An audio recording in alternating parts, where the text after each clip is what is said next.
Welcome to another episode of Leadership Lessons. My guest today is Mark Clifton, and we're going to talk about church revitalization, if I can say it, and replanting. Mark, thank you for joining Leadership Lessons. Man, I've been looking forward to this. Thank you for having me. Seriously, it's an honor. Really is. Brother, it's an honor for me. I've enjoyed your ministry for a good while, watching from a distance. You and I have not met personally, but I'm grateful to meet you here and look forward to crossing paths in the future. I think we have you coming to Kentucky for something or another. Maybe, are you part of Reach Conference or something? Do you know? I think so. Yeah. We'll look forward to that. I come to Kentucky. I can come to Kentucky a lot for the music. Is why I come. I come for the bluegrass, so I'm there a lot. Let me tell you all about Mark. Mark Clifton is a pastor, church planter, church revitalizer, mission strategist, coach, and mentor to young leaders. He's planted numerous churches and most recently replanted a dying church in Kansas City, Missouri. He has led in numerous national conferences on church planting and revitalization, consulted and coached leaders, churches, denominational entities throughout North America, and has taught in a variety of settings, including colleges and seminaries. Additionally, Mark has served as a national and regional leader for church planting and missions. He currently serves as the Senior Director of Replanting at the North American Mission Board. Mark, I shared with you one of my favorite things about you, and this is it's a great opportunity for me and a real honor. I think you have helped to, I'm not sure the right language, but validate the ministry of normative-sized churches and the pastors who are pouring their lives into those churches. So I'm grateful to you for doing that. Been a pleasure. Enjoyed doing it. The median Southern Baptist Church is 67 in attendance. That means half the Southern Baptist churches have less than 67 and half have more than 67. So that's a lot of churches, bro. 25,000 churches have less than, including the one I pastor, by the way. We had 42 there last Sunday morning. So God can do some amazing things in some of those kinds of places, and I want to elevate those ministries as much as I can. Well, we're going to talk more about that. So let's jump right into these questions. Let's start with defining and maybe differentiating some terms. Can you give us a definition of church planting, church revitalization, and church planting, or replanting rather, and then maybe tell us how they're different? Yeah, well, church planting is somewhat obvious. You go to a place that needs a congregation and another church sponsors it and another church plants it, and a brand new congregation rises up really from hopefully from gathering some folks together to teach them the word, to see them converted, to make them disciples, and out of that forms a new church, just like we saw in the New Testament. And for the majority of my ministry, I was involved in church planting, and God allowed me to be part of planting a dozen churches in Canada and Georgia and Kansas, Nebraska, and Missouri, and really enjoyed doing that. I was in Canada actually planting when God called me back to Kansas City, my home, to become the Associate Director of Missions. And when I left Canada, we had 150 Southern Baptist churches across 6 time zones. Wow. When I came to Kansas City, we had 172 in 2 counties. Right. So I had to kind of get my mind around what God's doing. And that's when he really led me to replanting. So church planting is relatively obvious. We plant new churches where we need them. But replanting is where you go to a place where churches are dying. And when I went to Kansas City and that association, there were churches dying. 3, 4, 5 a year were closing their doors. And do we just ignore those churches? Do we believe that God is finished with those churches? No, I don't believe that. I believe he has a plan for every church. Yeah. And so that's when we began to talk about replanting. And replanting is really where a church is at the very end of its existence. In other words, there's only 1 or 2 or maybe 3 years left before they completely run out of money and run out of resources and are forced to liquidate the assets and close the doors. That's a replant. A revitalization is most churches that are in decline, but they're not going to be closing in 4 or 5 years. They have time. They can make some smaller changes, and over a long period of time, those small changes in trajectory can lead to some major changes over a long period of time. So planting is something new. Revitalization is making some changes and some adjustments where you have time to do it. Replanting is when you're at the end of the runway and you don't have any more time. And so it takes more drastic changes and it takes outside help. The similarity between planting and replanting is that both of them really require an outside church to come alongside and help do the work. So that's a key difference between revitalization. That's really helpful, and you've been living in all 3 of those areas. It sounds like most of your ministry. You're currently, if I understand right, a couple of years into a replant Is it Linwood, Missouri? Is that? Yeah, Linwood, Kansas. Yeah. I wrote a book called Reclaiming Glory. The new version comes out January 4th. It's an updated version with some videos, the teaching videos and things like that. That was based on replanting the church in Kansas City. When I went there as a director of missions, man, this church had 18 remaining active members in a sanctuary that seated 610. Wow. It was Warnell Road Baptist Church. Stayed there 10 years. God replanted it, and that's really where I learned a lot about replanting dying churches. Been gone from there for a number of years. It's done much better after I left, which is really encouraging. I went back a few weeks ago and didn't recognize anybody. I went in and sat down, and this young man comes over and gives me a bulletin and says, "Is this your first time here?" Oh, wonderful. So exactly what you want to happen. Exactly what I want. But so a couple of years ago, during COVID, I got a call from a director, a real estate broker. And she said, "Hey, there's a church, First Baptist Church in Linwood, Kansas is for sale. The Methodist Church is already closed. There'll be no church in this little town. Less than 400 people in this town, but a school and a bar, and they need a church." So my wife and I drove out there. It's about 35, 40 miles from where we lived, out in west of Kansas City toward Lawrence. Little blacktop highway, not on a main highway. No reason to go to Linwood unless you're going to Linwood.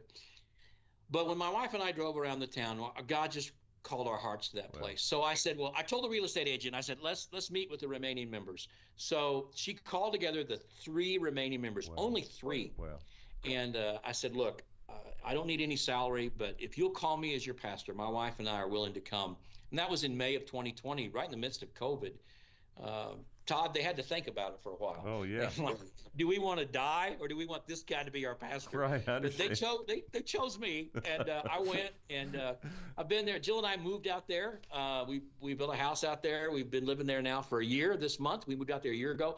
We had 42 last Sunday morning. We run between 40 and 50. We baptized 12. A little church has come back to life. It's the greatest thing in the town is the church. Now it's the only thing really. Well, we did get a Dollar General right before Christmas, so that's pretty cool in a small town. Well, but yeah, we're excited. It's a real model for how dying churches, even in rural communities, can come back. And I love being the pastor of Linwood Baptist Church. So yes. So let's go a little deeper on that. What are some steps or goals or priorities, whatever language you would use, that kind of guide your thinking there? And I realize it's not formulaic. There's not a recipe that you're walking in step with the Spirit. But just what are some things that, since you saw that you got a burden for the town, you got a burden for the church, you met with those those remaining 3 members. Take us a little bit from there. What are some next steps?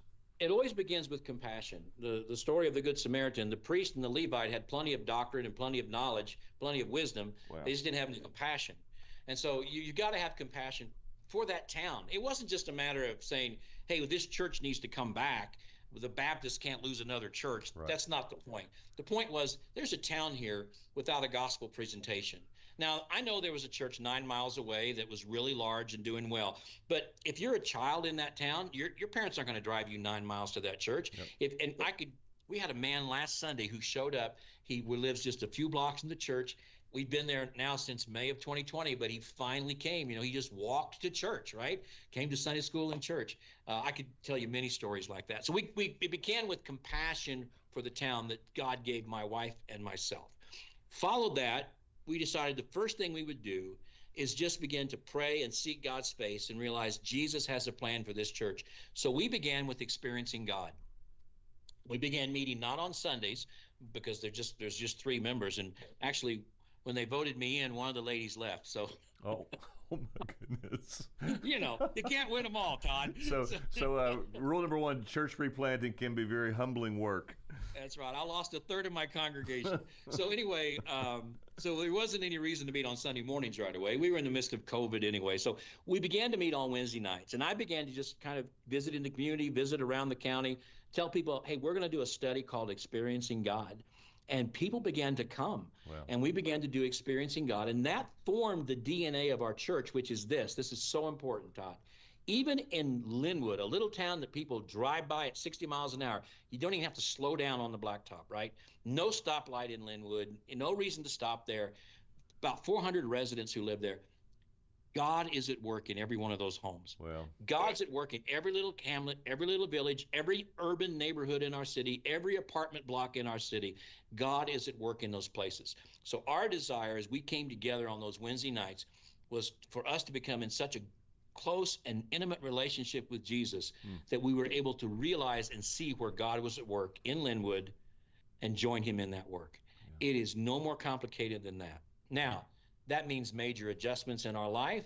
It means being willing to get involved in people's lives. It means willing to take risk and try things that may not work. It means willing to do things you've never done before in that church. It means all of those things and more. It means trying to find the resources to do that work. I mean, we didn't have any money, and there was a lot of things we needed to do. And so we had to develop partnerships with other churches. One of the first things I did is I called 5 or 6 pastors in the county, and I said, look, will you meet me at this church building for lunch? I'll buy your lunch, and will you meet me here? And so I drove through Wendy's and got 5 or 6 salads, and we met at the church. And these 5 pastors sat around this table with me, and I said, let's just pray, because I know God wants to reach Linwood, and he wants to use this old church building. And so these 5 pastors from the county just began to pray together, and then we walked through the church building and looked at it, and I asked them to dream with me, and God opened up their hearts, and a couple of them said, you know, our church is willing to invest in some resourcing here. And that began the process where we began to find some resources. But if you're going to revitalize or replant a church, it's really incumbent upon you as a leader to go out and develop those partnerships. Yeah. And Todd, that's the most wonderful thing about being in a state convention and being in an association. Yeah. I had been in meetings with those pastors. We were already in fellowship together. It wasn't like I was calling guys I'd never met. Yeah. And so that's why it's important for pastors to always go to every associational meeting that you have. Go to every, volunteer for every associational committee. Yeah. Go to every state convention meeting, because we desperately need each other. We do, and every pastor's busy. Mark, I pastored 20 years before I got involved in state convention work. Every pastor's busy. You have plenty of your own things going on. It just seems like one more thing to do, but ultimately it's going to serve you personally. It's going to advance the kingdom if you'll take the time to build those relationships and get to know others. So I think I remember hearing you say this, that the Southern Baptist Convention is a large denomination of small churches. Is that a quote to you, or did someone else say that? It really is. Do you know, if you took every Southern Baptist who preached to more than 1,700 last weekend, you could put them all on one Air France jumbo jet. I want you to picture an Air France Airbus jumbo jet on a runway, and you take every single senior pastor of every Southern Baptist church who preached to more than 1,700 last weekend, and filled out an ACP, by the way, because that's the only way we know it. Anyway, you put them all on one Air France jumbo jet. If you took the rest of us, we would fill every seat in Royal Stadium, Kansas City Royal Stadium, and standing room only. Look, the adversary knows, as wonderful as mega churches are and as incredibly impactful as their ministry is, there aren't enough mega churches to reach this nation. But with 40+ thousand normative sized Southern Baptist churches in every community, in every county, many of them, multiples of them in every city, if those churches became disciple-making, evangelistic, soul-winning places, it would be a game changer in North America. The real power of Southern Baptist is the number of congregations we have all across this continent. But the adversary gets us to look at ourselves and say, like Sunday morning, well, we're only 42 people. We don't have a youth program. We don't have a very good music program. Yeah. We don't have much of a children's program. What in the world could we do? We're one of 40,000 churches. Right. That's a huge, huge resource for the kingdom.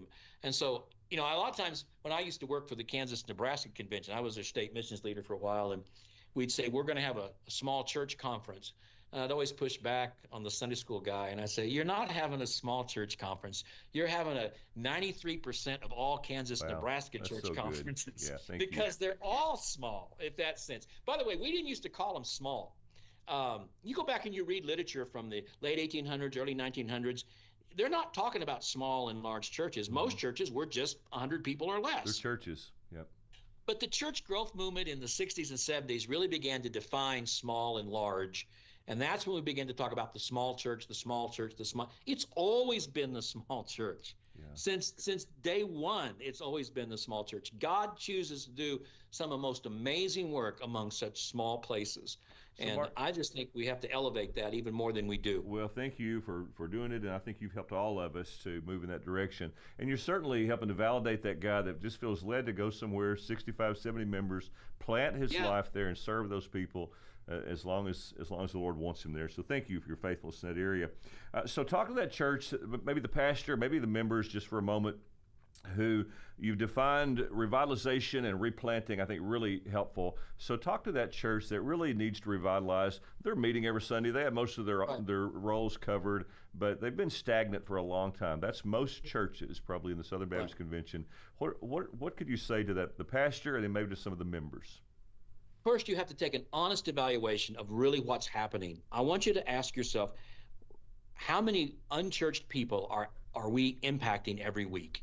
People who don't know Christ, people who don't even like the church, even maybe have a worldview that's opposed to us, a political view that's opposed to us. How many of those people are we encountering each week?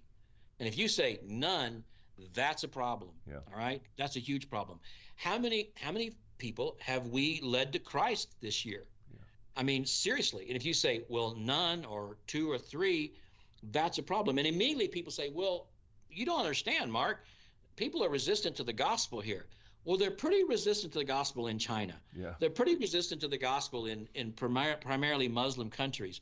But the people are becoming Christian in those environments at incredible numbers. He can do amazing things in the most difficult places. So the first thing is take honest evaluation, not how many are coming, because that number can fool you a little bit. In fact, you could even be declining in attendance, but if you're reaching unchurched people and seeing people become baptized and made disciples, that's a positive. Church attendance goes up and down depending on housing issues in your community, job changes, the ages of your membership.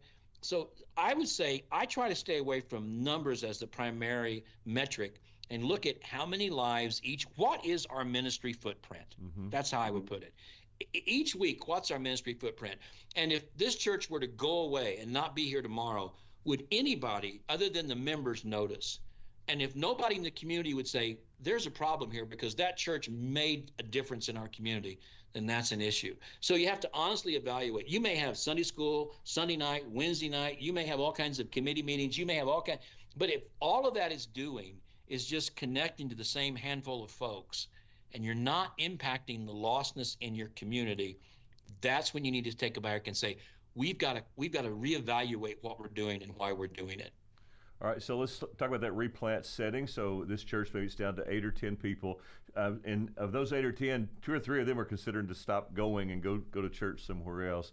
So what do you say to them first off, and then what do you say to a pastor who's also watching that church and that building that would love to step in and do something, but maybe doesn't know how without offending them or making things worse? So speak to both those. That's a really good question.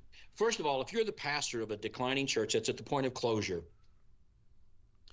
I know from a fact, many of you feel very shameful about that. You don't want to be the guy that closes the church. You just don't want to do that. I want to tell you, you're not the guy that closes the church. You may be the most important pastor in the history of that church because you may be the one that opens the door to the greatest life that church has ever known. Yeah. When I went to Warno Road in Kansas City, there were 18 there the first Sunday. Those 18 had to make a decision, and they made the very difficult decision to be replanted. That means they really gave up day-to-day control to some outside entities. They released control of their church to others. They didn't know what the future would contain. Fast forward 12 or 13 years, there were 300 there worshiping the last time I was there. Wow. All people from the neighborhood, baptizing people, making disciples, sending out pastors. Most of those 18 have passed away, but their heritage has never been stronger. So as the remaining pastor in a church that's about to die, God may use you in the greatest ministry you've ever imagined by helping you be the one that turns that over to another entity. And here's what we say at the closure of a church. You have several options. Number one, you can reach out and find a new church plant that needs a building, and you let that church plant adopt you. You don't necessarily merge with them. You can't Velcro 2 churches together very well. And an older church that's about to die and a new church is just growing, that's not much of a merger. The new church adopts the older church into their body. And so you become adopted into that new family. A second thing is perhaps there's a larger church that wants to help start a church or put a campus there, and you let them do that in your facility. Third thing is you go to your state or your association and you say, look, this facility, this resource, this belongs to the kingdom. This isn't ours. We're not going to sell it and figure out what to do with the money. We want to invest it into the association, the state convention. We're going to trust you to know how to use this best to further the kingdom. Plant a new church in it, find an ethnic church that can use it, but we want to give this resource. Often what happens, Todd, is dying churches make poor decisions at the end. They may sell that building to a group that can't afford it, and then the bank takes it over, and then the bank turns it into a parking lot, or we lose it. So give it to a trusted SBC partner. So when you get to the end of your church and it's just can't continue, be adopted by another church, be campused by another church, talk to your state or your association, provide that facility to them so they can reuse it for another church, so that a church can continue in that place. If you're a large church and you want to, or a healthier church and you want to begin these relationships, there's three things you can do. First, pray for those churches in your community that need help. Just go visit them, take those pastors to lunch. Don't have any agenda other than we just want to pray for you. By the way, I think it's important that we pray for other churches on Sunday morning in our worship service by name. I think that's important. And just let that pastor know, look, our church, maybe we have 500, 600 and you have 15, but we're going to pray for you by name Sunday morning and for your church. And we're going to love you and care for you. Maybe even serve them. If that's an older pastor and his wife, send them something on their anniversary. Just love them and care for them. Secondly, see if there's a way, if they need some leadership, if they need someone to fill the pulpit, they don't have a pastor, be willing to send one of your staff members to go preach there without any strings attached. You're not trying to take them over. You're just wanting to love on them. But the third thing is, as the pastor of that larger church, go talk to your associational missionary and your state convention. I know I sound like a broken record, but I'm serious about this. Well, that's who we are, Mark. Cooperation is part of who we are. Because, listen to me, Pastor, you need that third party at the table. If you just approach that church one-on-one and you're the one that makes the initial contact, they're going to be somewhat threatened by you. And they're going to feel like you're trying to take them over. But if you can lean into your state or your association and they make that contact, they come to the table and bring that older church with them to the table. I've seen God use that in a wonderful way. That develops a trust relationship between the three of those entities. And oftentimes that third entity is critically important in bringing these two together. I hope that's helpful. Super helpful. So you hit a real pitfall on the replanting part because, oftentimes many pastors are kind of go-getters and they see that need out there. They want to lean into it, but you're protecting. So talk about a couple of pitfalls maybe or mistakes that pastors make when it comes to church revitalization, that we're trying to help a church. We see where it's headed. We can play the movie forward. Where do we mess up in trying to help a church turn around? I think the pastor who's been there through the 20 years of decline has to do some serious soul searching to see, am I the one that has the gift set that God desires to use to give this church a new direction? Look, God has used you in a variety of ways in that place. I've done this many times, but one time in particular, I went to a church and I was leading they've been declining for a decade and more, and the pastor had been there for a long time. He was there during the good years, but he was certainly there during all the decline. And one of the deacons said, well, I got a question for you. He said, can the same man that led the decline bring the church back? And of course, the pastor's sitting right there. And I said, no, the same man can't, but the same pastor, I said, no, the same man can't, but a changed man can. Yeah, there you go. So if he becomes changed, then God can, but is he the one that wants to go through that change? Is he the best change agent? And you have to seriously search yourself. And I remember that pastor came up to me later and he said, man, you don't understand, this is my livelihood. And I said, I understand this is your salary, but it's Jesus' church, right? You can't see this church as your livelihood. That's a problem.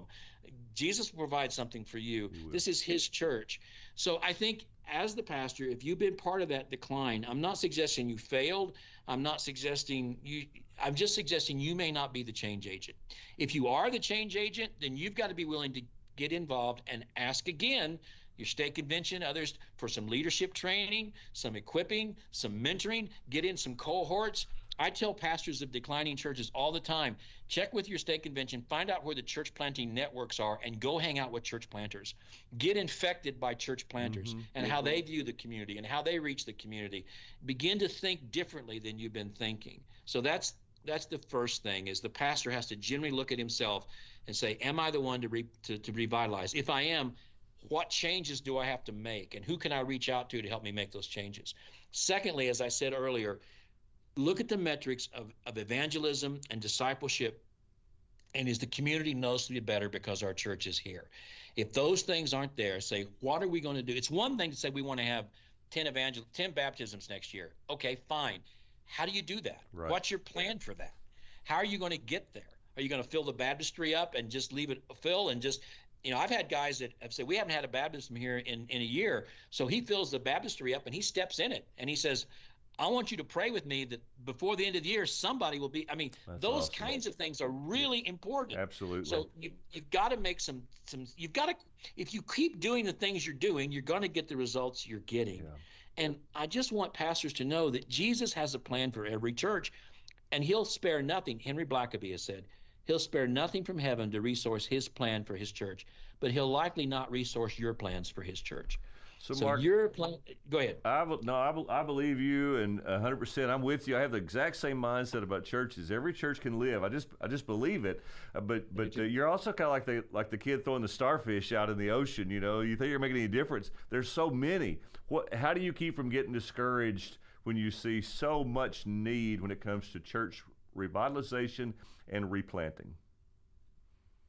To be totally transparent with you, Todd, I don't keep from getting discouraged. I do get discouraged. Yeah. It's the biggest battle I face in this ministry. Yeah.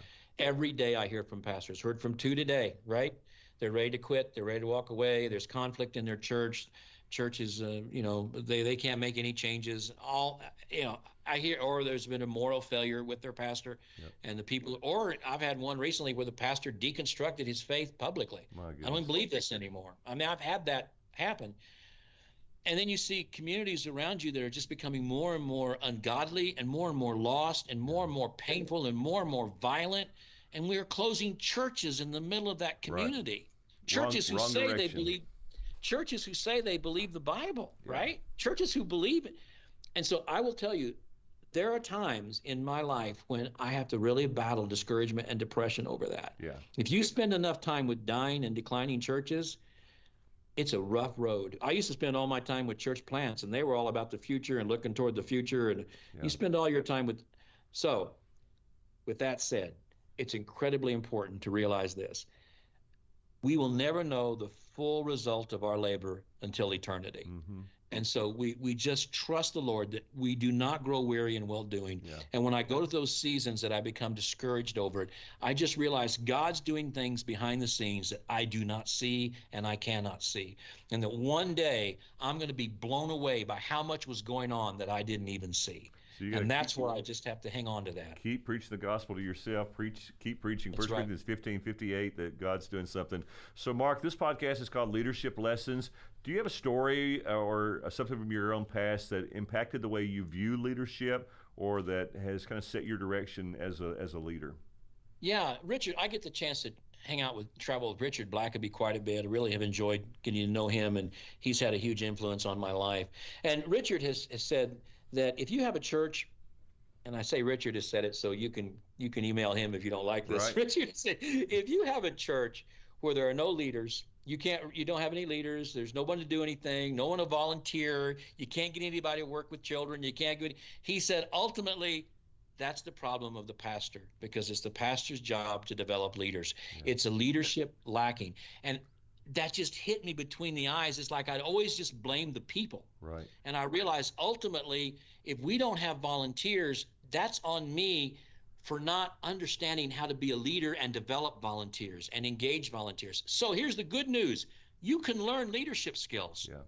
You really can. You can't learn character. You can't learn commitment. You can't learn calling, but you can learn leadership skills. So from that point on, I have really made it a pattern in my life to try to learn, even though I'm an old man now, like I'm way up there. I want to learn every day to be a better leader. And that has really impacted my life. In fact, I would say to you that from age 55 on have been the most productive years of my life. Actually, I'm 63. The last 3 years have been the most productive years of my life. And I say that's directly because I made an intentional effort to grow as a leader. Yeah. And so I really think that's what has really influenced me. I know I need to grow as a leader. And if the church doesn't have volunteers, it doesn't have leadership, I have to look at myself in the mirror and say, why am I not developing leaders? Mark, that's a good word to end on. We probably only covered half the questions that we thought about. I need to have you back. Thank you so much for your ministry. Thank you for your work with churches. And, man, just thank you for loving and encouraging those pastors that are serving in out-of-the-way places. Nobody's inviting them to conferences, but you elevate their work, and God's used you to do that. So, brother, hang in there and keep cheering on church replanting and revitalization. Thank you also for joining Leadership Lessons. You bet. Thank you, Todd.